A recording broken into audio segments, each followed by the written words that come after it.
বাবরি মসজিদ ধ্বংস করা হয়েছে, বাবরি মসজিদকে গুড়িয়ে দেওয়া হয়েছে, কিন্তু সেই দাঙ্গা রাজ কোনোদিন পশ্চিম বাংলায় আসতে দিইনি আমরা। গুজরাটের বুকে গণহত্যা হয়েছে, গুজরাটের বুকে দাঙ্গা হয়েছে, সেই দাঙ্গা রাজ কোনোদিন বাংলার বুকে আমরা এসে পড়তে দিইনি।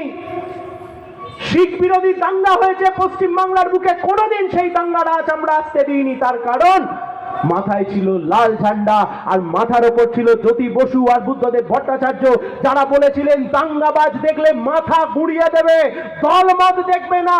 আর আজকের মুখ্যমন্ত্রী সেই দাঙ্গাবাজদের তোষামত করে নিজের ক্ষমতার কুর্সি বাঁচিয়ে রেখেছেন। ওই কুর্সিকে বিদায় দিতে হবে, ওই ক্ষমতাকে ছুঁড়ে ফেলতে হবে। দাঙ্গার আগুনে যারা বাংলাকে ভাগ করতে চেয়েছিল এক সময়, দাঙ্গার আগুন জ্বালিয়ে যারা গোটা বাংলাকে অশান্ত করেছিল এক সময়, তারাই আজকে দল বদল করে, রং বদল করে আবার বাংলার সর্বনাশ করতে চাইছে। বাংলাকে বাঁচাতে হবে। এই মাঠ